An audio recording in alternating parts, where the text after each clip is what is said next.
Bienvenue à tous pour une nouvelle plongée dans l'univers du football. Aujourd'hui, on se concentre sur la Côte d'Ivoire. Préparez-vous, on va explorer les dernières actualités des transferts aux récompenses et bien sûr, on va décortiquer ce qui se trame chez les éléphants. Le mercato d'hiver bat son plein et les clubs européens ont visiblement les yeux rivés sur les talents ivoiriens. C'est clair. Et ça commence fort avec un transfert qui pourrait faire du bruit. Wolverhampton s'intéresse de très près à Emmanuel Agbadou. Ah oui, le défenseur central de Reims. Exactement.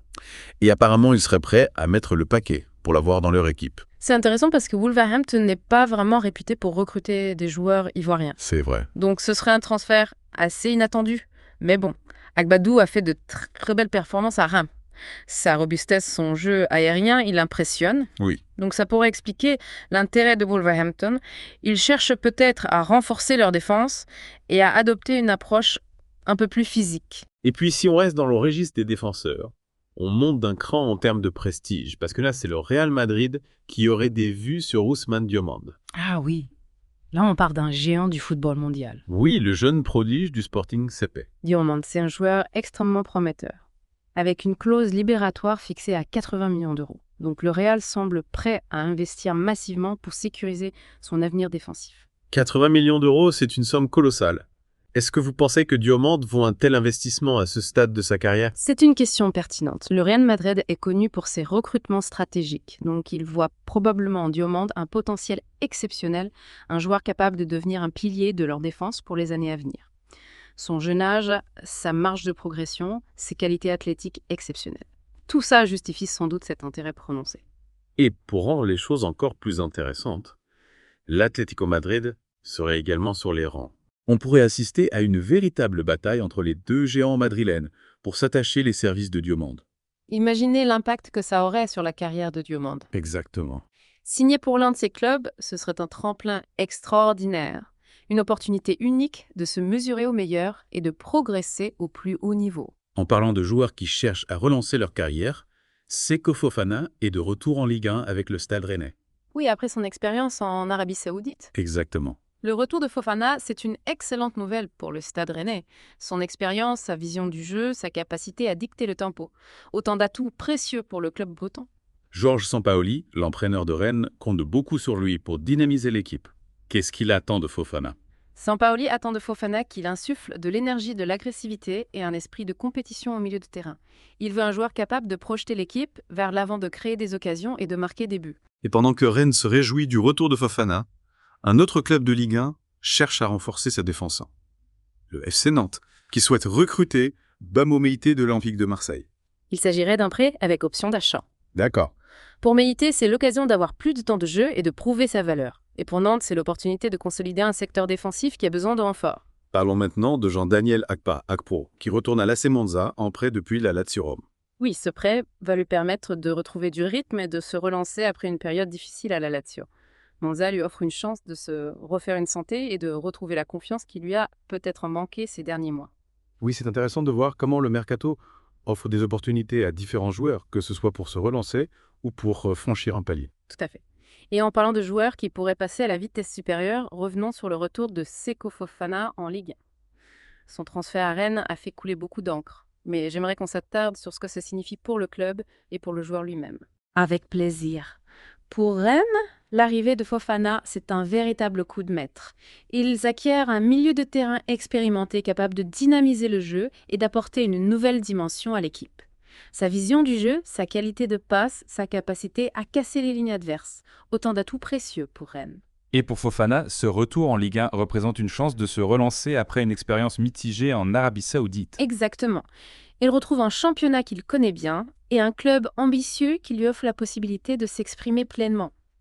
À 29 ans, Fofana est au sommet de sa carrière et ce retour en France pourrait lui permettre de franchir un nouveau palier et de s'imposer comme l'un des meilleurs milieux de terrain du championnat. On a pu voir dans la vidéo de son arrivée à Rennes qu'il est très motivé et impatient de commencer. Oui, il a déclaré être très excité à l'idée de débuter et a souligné la qualité de l'effectif rennais. Il semble convaincu que le club peut faire beaucoup mieux que son classement actuel et il a envie de contribuer à ce redressement. Et Georges Sampaoli semble partager son enthousiasme. Il a dit de Fofana que c'était un joueur qui va beaucoup nous aider sur des aspects du jeu où l'équipe était défaillante parfois. Effectivement, Sampaoli attend de Fofana qu'il apporte de l'énergie, l'agressivité, la projection vers l'avant, l'esprit de compétition. Des qualités qui correspondent parfaitement au style de jeu que Sampaoli veut mettre en place à Rennes. Ce transfert a tout pour être une réussite. Sur le papier, oui, c'est une excellente opération pour Rennes et pour Fofana. Maintenant, il faudra voir comment ça va se traduire sur le terrain. Exactement. On suivra avec attention les débuts de Fofana avec Rennes. Et en attendant, force est de constater que le football ivoirien est en pleine effervescence. Tout à fait. On a parlé des transferts, des récompenses individuelles, mais il ne faut pas oublier les performances des joueurs ivoiriens dans leurs clubs respectifs. Absolument. Il y a des joueurs qui brillent dans les championnats européens en France, en Angleterre, en Italie, en Espagne. Et n'oublions pas la sélection nationale. Les éléphants qui sont toujours une équipe à redouter sur la scène africaine. Effectivement. Il y a une nouvelle génération de joueurs talentueux qui arrive et qui a envie de faire aussi bien, voire mieux que leurs prédécesseurs. C'est une période excitante pour le football ivoirien. Et ce dynamisme se reflète aussi au niveau de la Fédération ivoirienne de football. Parlons de Yacine Idriss Diallo, son président, qui a été nommé homme de l'année 2024 par l'ONG Balater. Oui, on a évoqué cette distinction plus tôt, mais j'aimerais qu'on y revienne plus en détail. Qu'est-ce qui a motivé ce choix ? L'ONG a souligné le leadership exemplaire de Diallo et son impact positif à la tête de la FIF. Il a mis en place des réformes importantes, notamment en matière de gouvernance et de développement du football à la base. C'est donc une reconnaissance qui va au-delà des simples résultats sportifs. Exactement. Il s'agit de saluer l'ensemble du travail réalisé par Diallo pour moderniser le football ivoirien et lui donner une nouvelle impulsion. C'est une belle récompense pour le football ivoirien dans son ensemble. Ça montre que le pays est sur la bonne voie et que l'avenir s'annonce prometteur. Tout à fait. Le travail des Diallo porte ses fruits et le football ivoirien est en train de retrouver sa place sur la scène internationale. On a couvert beaucoup de sujets aujourd'hui, des transferts aux récompenses individuelles, en passant par le retour de Seko Fofana en Ligue 1 et les réformes menées par Yacine Idriss Diallo. Qu'est-ce qu'on peut retenir de toute cette actualité ? Je dirais que le football ivoirien est un peu à la croisée des chemins. Il y a une nouvelle génération de joueurs talentueux qui émergent, des dirigeants qui mettent en place des réformes ambitieuses, et un engouement populaire qui est toujours aussi fort. C'est une période prometteuse pour les éléphants alors. Absolument. L'avenir s'annonce radieux pour le football ivoirien. Entre les jeunes talents qui percent à l'étranger, le retour de joueurs expérimentés comme Fofana et le travail de fond réalisé par la fédération, tous les ingrédients sont réunis pour que la Côte d'Ivoire retrouve sa place parmi les grandes nations du football africain. Et cette distinction d'homme de l'année 2024 pour Yacine Idriss Diallo, c'est un symbole fort de ce renouveau. Tout à fait. C'est une reconnaissance internationale qui met en lumière les efforts déployés pour moderniser et structurer le football ivoirien. Ça donne de la crédibilité à la Côte d'Ivoire et ça attire l'attention des clubs et des investisseurs étrangers.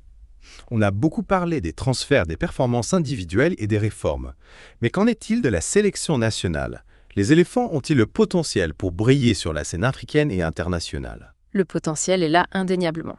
Avec une nouvelle génération de joueurs talentueux et expérimentés encadrés par des joueurs confirmés comme Fofana, les éléphants ont les moyens de rivaliser avec les meilleures équipes du continent. Il faudra bien sûr du temps pour que cette équipe trouve ses marques et développe une cohésion collective, mais les perspectives sont encourageantes. C'est une période passionnante pour suivre le football ivoirien. On a compte de voir ce que l'avenir réserve aux éléphants et aux jeunes talents qui portent haut les couleurs de la Côte d'Ivoire. En effet, le football ivoirien est en pleine renaissance. Et on peut s'attendre à des surprises et à de belles performances dans les années à venir. Merci beaucoup pour cette analyse passionnante et merci à vous, chers auditeurs, de nous avoir suivis pour cette plongée au cœur du football ivoirien. On se retrouve très bientôt pour un nouveau Deep Dive.